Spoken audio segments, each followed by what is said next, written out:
नमस्कार दोस्तों, study India channel में आप सभी का स्वागत है। इस पर्टिकुलर लेक्चर में हम silent feature of the constitution के बारे में पढ़ने जा रहे हैं। मैं आपको ये कहना चाहता हूँ, ये जो चैप्टर है this is very important chapter, क्योंकि ये आपकी बेसिक डेवलप करेगा। जब आप डीपीएसपी को समझेंगे, जब आप फंडामेंटल राइट पढ़ेंगे या जब प्रीएम्बल पढ़ेंगे, तो इन सभी चीज़ों को समझने के लिए आपको silent feature of the constitution को समझना इम्पॉर्टेंट है। शुरू करने से पहले मैं आपको ये बता देना चाहता हूँ, अगर आपने चैनल को सब्सक्राइब नहीं करा है तो सब्सक्राइब जरूर कर लीजिए and hit the like button. चलिए स्टार्ट करते हैं। हम इंडियन कॉन्स्टिट्यूशन की जो साइलेंट फीचर उनके बारे में बात करते हैं। सबसे मैं पहले ये बता देना चाहता हूँ आपको, जो हमारा इंडियन कॉन्स्टिट्यूशन है, इसकी जो कंटेंट है और इसका जो स्पिरिट है वो अपने आप में यूनिक है। तो हमने बहुत सारे जो वर्ल्ड के अलग अलग कॉन्स्टिट्यूशन थे उनसे हमने बहुत सारी अलग अलग चीज़ें ली है, बट फिर भी जो हमारा इंडियन कॉन्स्टिट्यूशन है उसकी अपनी अलग कंटेंट है, उसका अपना एक अलग स्पिरिट है। इस चीज़ को आपको यहाँ पे याद रखना है। इसके अलावा मैं बताऊँ तो आपको, जो हमारा इंडियन कॉन्स्टिट्यूशन है उसके जो साइलेंट फीचर है वो वर्ल्ड के जितने भी अदर कॉन्स्टिट्यूशन है उनसे अलग है बिल्कुल भी। मैं अगर आप बात करूं कि जब हमने ओरिजिनली अपना जो कॉन्स्टिट्यूशन है वो अडॉप्ट किया था 1949 में, मैं यहाँ पे आपको एक चीज़ बता देना चाहता हूँ। जब भी हम ओरिजिनली बात करते हैं, यहाँ पे जब हम ओरिजिनल बात करते हैं, तो ओरिजिनली का मतलब ये होता है कि जब हमने 1949 में जब अपना इंडियन कॉन्स्टिट्यूशन को अडॉप्ट किया था, तो उस टाइम में जितनी भी चीज़ें थी 1949 के टाइम पे, जितनी भी चीज़ें थी कॉन्स्टिट्यूशन के अंदर, वो चीज़ें ओरिजिनली फ़ीचर होते हैं, वो ओरिजिनल फ़ीचर होते हैं इंडियन कॉन्स्टिट्यूशन के। दो हमने उनमें बाद में चेंजेस करे हैं सेवरल अमेंडमेंट के द्वारा, जैसे कि 7th अमेंडमेंट के द्वारा, 42nd अमेंडमेंट के द्वारा, 44, 73rd, 74 एंड 1970 अमेंडमेंट। ये कुछ ऐसे अमेंडमेंट दिए गए हैं यहाँ पे, जिससे कि हमारे कॉन्स्टिट्यूशन में सब्सटेंशियल चेंजेस आए हैं, बहुत मेजर चेंजेस आए। इवन 42nd जो अमेंडमेंट है, जो 42nd अमेंडमेंट है हमारा, उसको मिनी कॉन्स्टिट्यूशन भी कहा जाता है। मिनी कॉन्स्टिट्यूशन इसलिए कहा जाता है क्योंकि 42nd अमेंडमेंट जो कि 1976 में हुआ था, इसके द्वारा हमारे कॉन्स्टिट्यूशन में बहुत ज़्यादा चेंजेस हुए थे, जिसके कारण हम इसे मिनी कॉन्स्टिट्यूशन कहते हैं। और आपको अगर याद भी हो तो 42nd जो अमेंडमेंट आया था, इसके द्वारा ही प्रीएम्बल में 3 नए वर्ड जोड़े गए थे। और हमें ये जानना जरूरी है कि प्रीएम्बल को भी क्या किया जा सकता है, अमेंड किया जा सकता है पार्लियामेंट के द्वारा। हम जो पार्लियामेंट है वो हमारे इंडियन कॉन्स्टिट्यूशन में चेंजेस तो कर सकती है, बट एक इम्पॉर्टेंट केस आया था, केशवानंदन भारती केस, जो कि 1973 का है। यहाँ पे सुप्रीम कोर्ट ने अपना एक रूल दिया था। इन्होंने कहा था कि 2 पार्लियामेंट चेंजेस कर सकती है कॉन्स्टिट्यूशन में, बट जो बेसिक स्ट्रक्चर है कॉन्स्टिट्यूशन की, जिसे हम मूलभूत संरचना कहते हैं कॉन्स्टिट्यूशन की, उसके अंदर कोई भी छेड़छाड़ी नहीं कर सकता। अगर ऐसा होगा तो जो सुप्रीम कोर्ट होगी वो उस लॉ को क्या कर लेगी, वायलेट कर लेगी, या उस लॉ को नल या वाइड बना लेगी। तो इस चीज़ को आपको यहाँ पे समझना था। This was very basic introduction about the silent feature of the constitution. चलिए अब हम शुरुआती जो फर्स्ट हमारा साइलेंट फीचर है कॉन्स्टिट्यूशन का, उसको पढ़ते हैं। यहाँ पे जो फर्स्ट साइलेंट फीचर है वो लेंथिएस्ट रिटन कॉन्स्टिट्यूशन है। दोस्तों हाँ, ये बात है कि जो हमारा इंडियन कॉन्स्टिट्यूशन है वो सबसे लेंथिएस्ट है अराउंड दी वर्ल्ड। इस चीज़ को आपको यहाँ पे समझना है। 2 चीज़ यहाँ पे मैं आपको समझाने की कोशिश कर रहा हूँ। एक रिटन कॉन्स्टिट्यूशन होगा, एक अनरिटन कॉन्स्टिट्यूशन होता है। क्या डिफरेंसेस होते हैं इन दोनों में, यहाँ पे मैं बताने जा रहा हूँ आपको। इन दोनों में डिफरेंसेस कुछ इस तरीके से होता है। जो रिटन कॉन्स्टिट्यूशन होता है, पहले मैं आपको अनरिटन कॉन्स्टिट्यूशन को कहता हूँ। जो अनरिटन कॉन्स्टिट्यूशन है, जैसे कि ब्रिटिश कॉन्स्टिट्यूशन है, ब्रिटिश कॉन्स्टिट्यूशन का कैसे कॉन्स्टिट्यूशन है, वो अनरिटन कॉन्स्टिट्यूशन है। इसका क्या मतलब, इसका मतलब वह है कि जो उनकी जो लॉज हैं, बाई लॉज हैं, ये जितनी भी चीज़ें हैं वो डॉक्यूमेंटेड फॉर्म में नहीं है। ओके, वो डॉक्यूमेंटेड फॉर्म में नहीं है, या एक पर्टिकुलर बुक के अंदर ये नहीं लिखी हैं, या एक पर्टिकुलर बुक के अंदर ये नहीं लिखी हैं। उसी के इतर मैं आपको बताऊं कि रिटन कॉन्स्टिट्यूशन कैसा होता है। जैसे कि अमेरिका का रिटन कॉन्स्टिट्यूशन है, इंडिया का एक रिटन कॉन्स्टिट्यूशन है। तो हमारे इंडिया में क्या है कि जो एक बुक है, एक पर्टिकुलर बुक है, और उस बुक के अंदर ही सारे के सारे रूल्स एंड रेगुलेशन लिखे गए हैं। तो यानी कि जो रिटन कॉन्स्टिट्यूशन है वो डॉक्यूमेंटेड है। एक पर्टिकुलर बुक के अंदर जितनी भी चीज़ें लिखी हैं, रूल्स एंड रेगुलेशन समझ, वही हमारा क्या है, कॉन्स्टिट्यूशन है, वही हमारा रिटन कॉन्स्टिट्यूशन है। This is the basic difference between written constitution and unwritten constitution. Okay, unwritten constitution का मतलब ये नहीं है कि उसमें लिखी नहीं गई है, but they are not in a documented form. इस चीज़ को आपको यहाँ पे याद रखना है। नाउ जब हमने अपना जो इंडियन कॉन्स्टिट्यूशन है जब उसको ओरिजिनली अडॉप्ट किया, ओरिजिनली का मतलब मैं आपको बता चुका हूँ एट द टाइम जब हमने 1949 में अपना जो Indian constitution first time adopt किया था, तो उसके अंदर कौन कौन सी चीज़ें थी वो मैं अब आपको यहाँ पे बताने जा रहा हूँ। देखिए, जब हमने अपना इंडियन कॉन्स्टिट्यूशन अडॉप्ट किया था तो उस टाइम पे जो हमारा इंडियन कॉन्स्टिट्यूशन उस टाइम पे लगभग 395 आर्टिकल थे, एग्जैक्टली 395 आर्टिकल थे। इसलिए आपने पुरानी बुकों में भी पढ़ा होगा कि इंडिया के अंदर ओरिजिनली कितना आर्टिकल है, तो वो है 395 आर्टिकल। इसके अलावा प्रीएम्बल था, प्रीएम्बल जो कि भारतीय कॉन्स्टिट्यूशन की प्रस्तावना भी कहते हैं, ओके। और इसके अलावा 22 पार्ट थे, ठीक है। इन जो ये आर्टिकल थे इनको 22 पार्ट्स में डिवाइड किया गया था, 22 पार्ट में डिवाइड किया गया था। और हमारे 8 शेड्यूल थे उस टाइम पे, ठीक है, 8 शेड्यूल थे। बट विद द टाइम जब हमारे इंडियन कॉन्स्टिट्यूशन में मेजर चेंजेस आए विद द अमेंडमेंट, तो आज के टाइम में एट प्रेजेंट अगर हम बात करें तो प्रीएम्बल में भी चेंजेस आए 42nd अमेंडमेंट के द्वारा, जो मैं आपको बता चुका हूँ। आज के टाइम में लगभग 465 से भी ज़्यादा आर्टिकल है, ओके। आज के टाइम में टोटल 25 पार्ट्स है हमारे इंडियन कॉन्स्टिट्यूशन के, और 12 शेड्यूल हैं, मतलब यानी कि 4 शेड्यूल जोड़े गए। तो इस तरीके से मैं बताऊं तो अमेंडमेंट के द्वारा आज के टाइम में हमारे जो ओरिजिनल कॉन्स्टिट्यूशन था उसमें भी मेजर चेंजेस किए गए हैं, और जो हमारा लेंथीएस्ट रिटन कॉन्स्टिट्यूशन था वो और ज़्यादा लेंथी होता जा रहा है। तो इस चीज़ को आपको यहाँ पे समझना था, ओके। अब हमें ये चीज़ समझनी है कि जो हमारा लेंथीएस्ट रिटन कॉन्स्टिट्यूशन तो था, बट इसके पीछे की वजह ऐसी क्या थी कि जो हमारा कॉन्स्टिट्यूशन था वो इतना लंबा होता गया या इतना लेंथीएस्ट होता गया। तो कुछ फैक्टर हैं, मैं यहाँ पे आपको गिनाना चाहता हूँ। 4 फैक्टर मेनली हैं, जिसमें से सबसे पहले है जोग्राफिकल फैक्टर। हाँ जी दोस्तों, जोग्राफिकल फैक्टर ये आपके दिमाग में भी आया होगा, क्योंकि देखिए हमारा जो इंडिया कंट्री है ये वर्ल्ड का आपको पता है 7th in the area wise है, और second in the world population में है। तो अगर आप देखेंगे तो इतनी बड़ी पॉपुलेशन के लिए अगर एक छोटा सा कॉन्स्टिट्यूशन बनाते तो क्या होता कि जितनी भी पॉपुलेशन है उन सब की जो ग्रीवेंसेस हैं, उन सब के जो राइट्स हैं, उनको हम इंक्लूड नहीं कर पाते। इंडिया की इतनी ज़्यादा वास्टनेस है, इतनी ज़्यादा डाइवर्सिटी है कि हर किसी के लिए अलग अलग तरीका रूल्स एंड रेगुलेशन बनाने पड़ते थे। इसलिए जोग्राफिकल फैक्टर के होने के कारण भी हमारा जो कॉन्स्टिट्यूशन है वो लेंथीएस्ट कॉन्स्टिट्यूशन है। दूसरा यहाँ पे हम हिस्टोरिकल फैक्टर्स की बात करते हैं। आपको पता है कि जो ब्रिटिशर थे उन्होंने हमारे इंडिया पे रूल किया था, और उन्होंने रूल किया था तो जब उन्होंने ब्रिटिशर थे, जो ब्रिटिशर गवर्नमेंट थी वो इंडिया के लोगों पे रूल करना चाह रहे थे, तो उन्होंने डिफरेंट एक्ट लाए, ओके। डिफरेंट एक्ट्स के बारे में आपको पता होगा, ओके। तो उनमें से एक इम्पॉर्टेंट एक्ट था जिसको हम कहते हैं गवर्नमेंट ऑफ इंडिया एक्ट 1935। तो इस गवर्नमेंट ऑफ इंडिया एक्ट 1935, तो इससे हमने बहुत सारी चीज़ें ली है, यानी कि हम कहें कि डिटेल एडमिनिस्ट्रेटिव प्रोसेस थी वो हमने 1935 से ली थी, गवर्नमेंट ऑफ इंडिया एक्ट 1935 से ली थी, ओके। और जो ये 1935 का जो एक्ट था ये बहुत ज़्यादा बल्कि था, बहुत ज़्यादा लेंथीएस्ट था। तो क्योंकि हमने इससे चीज़ें ली है और ये भी लेंथीएस्ट था, तो एक इनहेरिट प्रॉपर्टीज़ आ गई हमारे इंडियन कॉन्स्टिट्यूशन में, जिसके कारण हमारा जो इंडियन कॉन्स्टिट्यूशन था वो भी क्या हो गया, लेंथीएस्ट हो गया, ओके। ये चीज़ आप समझ गए होंगे। नाउ मैं अगर आपको थर्ड पॉइंट पे ले जाऊं, देखिए हमारा जो इंडियन कॉन्स्टिट्यूशन है ऐसा नहीं है कि वो सेंटर के लिए अलग है, स्टेट के लिए अलग है। ये हमारा जो इंडियन कॉन्स्टिट्यूशन है एक सिंगल कॉन्स्टिट्यूशन है, जो कि सेंटर के लिए भी होगा, वो हमारे स्टेट्स के लिए भी होगा, ठीक है, स्टेट के लिए भी होगा। तो अगर आपको पता है कि सेंटर के लिए भी एक ही कॉन्स्टिट्यूशन है, स्टेट के लिए भी एक ही कॉन्स्टिट्यूशन है, तो ऑब्वियसली बात है कि जो कॉन्स्टिट्यूशन में चीज़ें लिखी जाएंगी वो ज़्यादा लेंथीएस्ट होंगी। इस चीज़ को आप यहाँ पे समझ लीजिएगा। चौथा अगर मैं बताऊँ तो आपको पता है कॉन्स्टिट्यूशन असेंबली थी, जिन्होंने ही हमारे कॉन्स्टिट्यूशन का निर्माण किया। तो कॉन्स्टिट्यूशन असेंबली जो थी उसमें लीगल जो ल्यूमिनरीज थे वो ज़्यादा थे।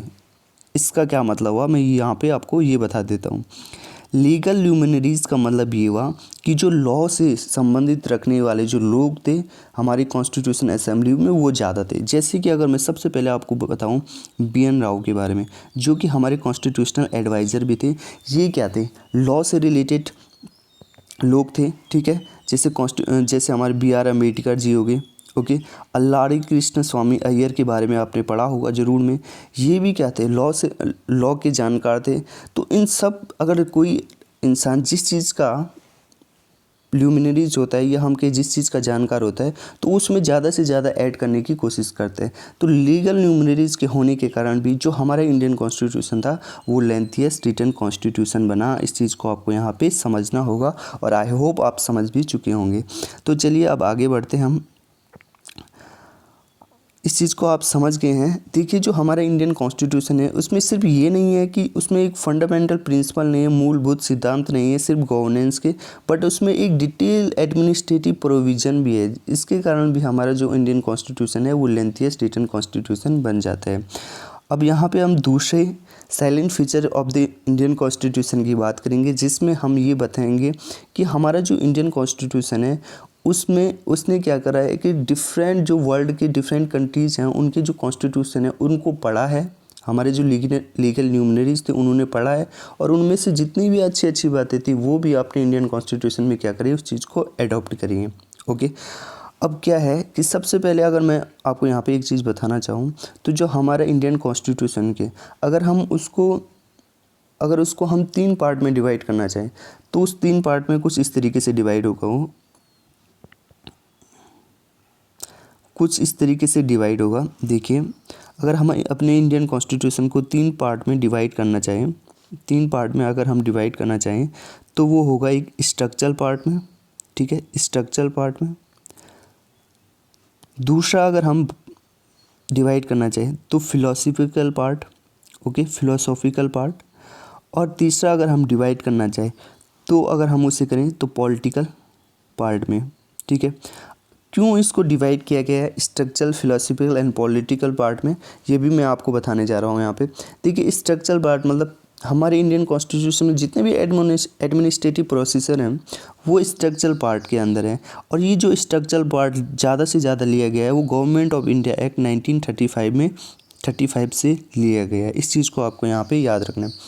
अगर मैं फिलोसॉफिकल पार्ट बताऊँ तो हमारे इंडियन कॉन्स्टिट्यूशन में कौन से हैं ऐसे फिलोसॉफिकल पार्ट, जैसे कि आपको पता है DPSP, ओके, DPSP और फंडामेंटल राइट। ये कैसे हैं हमारे, ये हैं फिलोसॉफिकल पार्ट, जहाँ पे बताया गया क्यों कैसा फंडामेंटल राइट होना चाहिए, स्टेट पे कैसे लिमिटेशन होनी चाहिए, ये सारी वगैरह बताई गई हैं।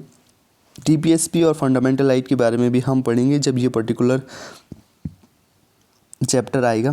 पॉलिटिकल पार्ट्स मतलब किस तरीके से, किस प्रकार की फॉर्म ऑफ गवर्नमेंट होनी चाहिए हमारी, ओके, कैबिनेट होनी चाहिए, इसमें पार्लियामेंट किस तरीके से होने चाहिए, लॉ बनाने की पावर किस तरीके से होनी चाहिए।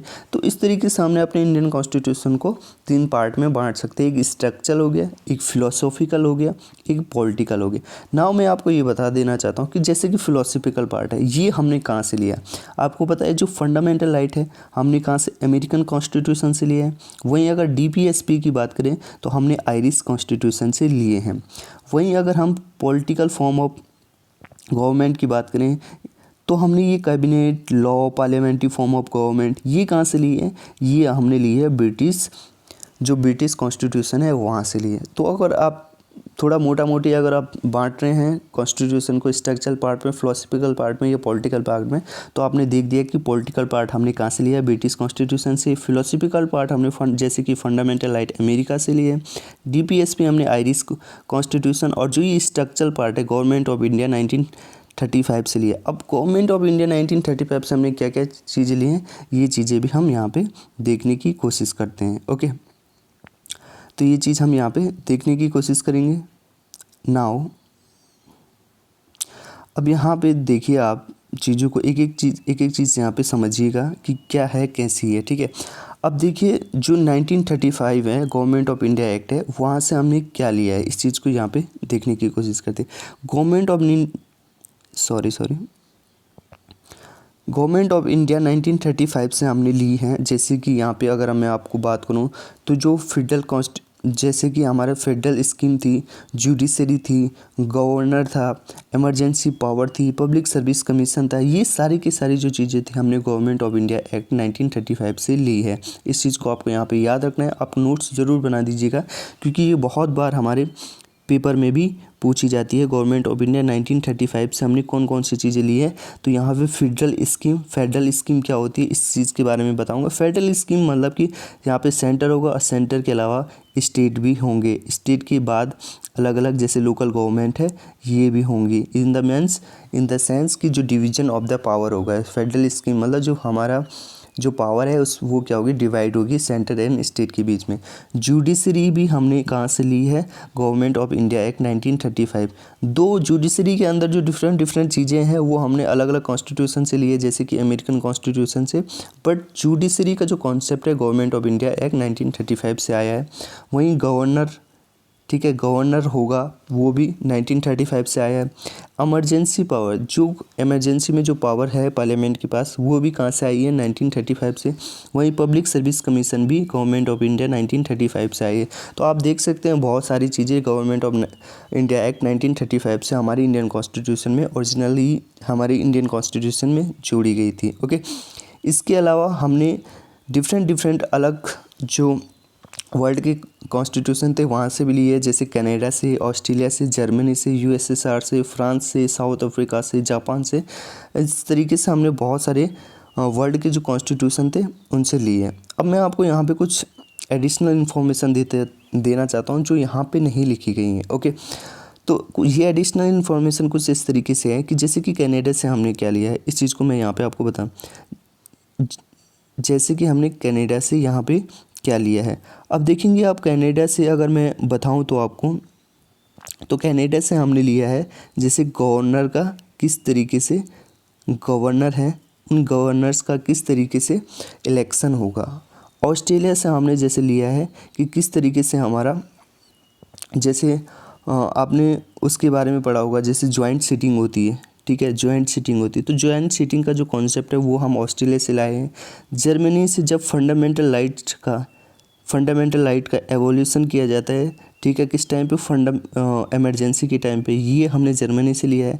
यूएसएसआर से हमने फंडामेंटल ड्यूटीज़ को लिया है। ओके, इस तरीके से फ्रांस से हमने लिबर्टी, इक्वलिटी एंड फ्रीडम को लिया है। ओके, साउथ अफ्रीका से हमने क्या लिया है, इस चीज़ को आप ज़रूर कमेंट बॉक्स में बताइए। अगर आपने बता दिया है तो अब मैं आपको बताऊं तो साउथ अफ्रीका से हमने ये लिया है कि जो प्रोसीजर ऑफ द राज्यसभा में जो इलेक्शन होगा वो हमने साउथ अफ्रीका से लिया है। वहीं जापान से हमने लिया है procedure establish by the law, procedure establish by the law. जब आप आर्टिकल 21 पढ़ेंगे तब आप ये वर्ड सुनेंगे, procedure establish by the law article 21 में लिखा गया है। और ये चीज़ हमने ली है जापान से। मैं इसको डिटेल में कराऊंगा आपको, जब जहाँ पे जो चीज़ आएगी वहाँ पे मैं उस चीज़ को डिटेल में कराऊंगा। बट फिलहाल के लिए आप ये समझ लीजिए मैं आपका आधारभूत संरचना बना रहा हूँ। ओके, तो चलिए आगे बढ़ते हैं। अब यहाँ पे तीसरा है silent feature of the constitution, जिसे हम blend of rigidity and flexibility कह रहे हैं। क्या मतलब होता है रिजिडिटी का, क्या मतलब होता है फ्लेक्सिबिलिटी का, वही चीज़ हम यहाँ पे देखने की कोशिश करेंगे। नाउ रिजिडिटी का मतलब ये है कि अगर आपको कॉन्स्टिट्यूशन में कुछ चेंजेस करने हैं ना, तो उसके लिए आपको एक स्पेशल प्रोसीजर से गुजरना पड़ेगा, एक स्पेशल प्रोसीजर से गुजरना पड़ेगा। ऐसा नहीं है कि आपका मन करा तो आपने अगले दिन कॉन्स्टिट्यूशन में बदलाव करा, जी ऐसा नहीं। बिल्कुल रिजिडिटी का मतलब है आपको एक स्पेशल प्रोसीजर फॉलो करना पड़ेगा, उसके बाद ही आप इंडियन कॉन्स्टिट्यूशन में क्या कर सकते हैं, बदलाव कर सकते हैं। ओके, बट इंडियन कॉन्स्टिट्यूशन ऐसा भी नहीं है, रिजिड भी नहीं है। फ्लेक्सिबल कॉन्स्टिट्यूशन का क्या मतलब है कि अगर आप चाहे तो कॉन्स्टिट्यूशन में बदलाव कर सकते हैं एक सिंपल प्रोसीजर के द्वारा या सिंपल मेजोरिटी के द्वारा, पर इंडियन कॉन्स्टिट्यूशन फ्लेक्सिबल भी नहीं है। तो क्या है इंडियन कॉन्स्टिट्यूशन, बट पहले मैं आपको ये बता देना चाहता हूँ कि जो रिजिड कॉन्स्टिट्यूशन है ये जो कॉन्स्टिट्यूशन है ये अमेरिका का कॉन्स्टिट्यूशन है, रिजिडिटी अमेरिका के कॉन्स्टिट्यूशन में। वहीं फ्लेक्सिबल जो कॉन्स्टिट्यूशन है वो ब्रिटिश कॉन्स्टिट्यूशन फ्लेक्सिबल है। बट क्या हम रिजिड कॉन्स्टिट्यूशन है, क्या हम फ्लेक्सिबल कॉन्स्टिट्यूशन है, बिल्कुल नहीं। हम दोनों का ब्लेंड है, ब्लेंड मतलब दोनों का मिक्सअप है, या हम कहें कि synthesis of rigidity and flexibility, दोनों का ही मिक्सर है। हमारा जो इंडियन कॉन्स्टिट्यूशन है वो किसी पर्टिकुलर पॉइंट पे रिजिड भी होता है और किसी पर्टिकुलर पॉइंट पे फ्लेक्सिबल भी होता है। बट अब देखिए रिजिड मतलब, अब देखिए अगर हमारे जो इंडियन कॉन्स्टिट्यूशन है वो अगर रिजिड का काम करे तो उसमें क्या होता है कि एक स्पेशल पार्लियामेंट को एक स्पेशल प्रोसीजर को फॉलो करना पड़ता है अगर इंडियन कॉन्स्टिट्यूशन में कोई चेंजेस करने हैं, ठीक है।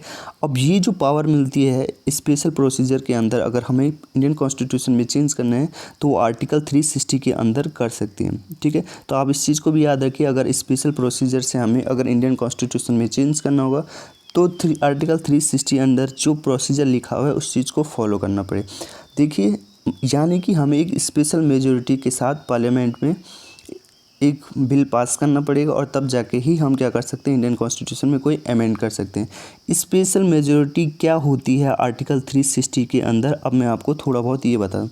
स्पेशल मेजोरिटी का मतलब यहाँ पे ये है कि जो 2/3 majority of the member of each house present and voting plus 50% से जो ज़्यादा होने चाहिए, 50% and majority of total membership of each house, मतलब 50% से ज़्यादा होना चाहिए उस each house of the parliament, ठीक है। 50% से ज़्यादा जो पार्लियामेंट के ईच हाउस में लोग हैं वो होने चाहिए और साथ साथ 2/3 की मेजॉरिटी भी होना चाहिए। जब ये दोनों ही कंडीशन पूरी हो जाएंगी तो अंडर आर्टिकल 368 के अंदर स्पेशल जो मेजॉरिटी है वो पूरी हो जाएगी और फिर आप अमेंडमेंट कर सकते हैं इंडियन कॉन्स्टिट्यूशन में। तो ये हो गया rigid part of the constitution. अब हम देखते हैं flexible part of the constitution क्या हुआ। देखिए flexible part of the constitution का मतलब ये है, यहाँ पे आप सिंपल मेजॉरिटी से क्या कर सकते हैं हमारे इंडियन कॉन्स्टिट्यूशन में। यहाँ पे हम नहीं, यहाँ पे मैं जब भी हम की बात करता हूँ तो पार्लियामेंट को ये पावर दी गई है, ओके। तो पार्लियामेंट क्या कर सकती है इंडियन कॉन्स्टिट्यूशन के अंदर सिंपल मेजॉरिटी से क्या कर सकती है, कुछ अमेंडमेंट या चेंजेस कर सकती है। अमेंडमेंट का मतलब कुछ चेंजेस करना है इंडियन कॉन्स्टिट्यूशन के अंदर, ओके। अब यहाँ पे देखिए जो सिंपल मेजॉरिटी के साथ जब अमेंडमेंट किया जा सकता है पार्लियामेंट के द्वारा, तो आपको यहाँ पे एक चीज़ समझने वाली है। जब भी सिंपल मेजॉरिटी के साथ पार्लियामेंट में चेंज किया जाता है तो ये आर्टिकल, तो जो अमेंडमेंट हो रहा है वो आर्टिकल 368 के अंदर नहीं आता है, ओके। आर्टिकल 368 के अंदर नहीं आता है। यहाँ पे लिखा भी है notably these amendment do not come under article 360, okay. Article 360 के अंदर नहीं आते। अगर आपको सिंपल मेजॉरिटी करनी है तो ये जो अमेंडमेंट है वो आर्टिकल 368 के अंदर नहीं आते। इस चीज़ को आपको यहाँ पे समझना है, ओके। ये मैंने आपका थोड़ा सा बेसिक कवर करा है। जब हम आर्टिकल 368 के बारे में पढ़ेंगे ना, फिर वहाँ पे हम इसको बेसिक अंडरस्टैंडिंग को और इलेबरेट करते जाएंगे, ओके। तो फिलहाल के लिए इतना ही रखते हैं क्योंकि लेक्चर लंबा हो जाएगा। इसमें बहुत सारी साइलेंट फीचर है, लगभग 16-17 साइलेंट फीचर है। उनको हम अलग अलग पार्ट में क्या करें, कवर करते जाएंगे, ओके। तो अगर आपको ये जो लेक्चर है अगर अच्छा लगता है, इसमें अगर आपको लगता है कि हाँ डिटेल में डिस्कशन हो रहा है, तो आप प्लीज़ चैनल को सब्सक्राइब ज़रूर कर दीजिएगा और हमारे साथ बने रहिएगा नोटिफिकेशन दबाकर और hit the like button. So thank you for the day.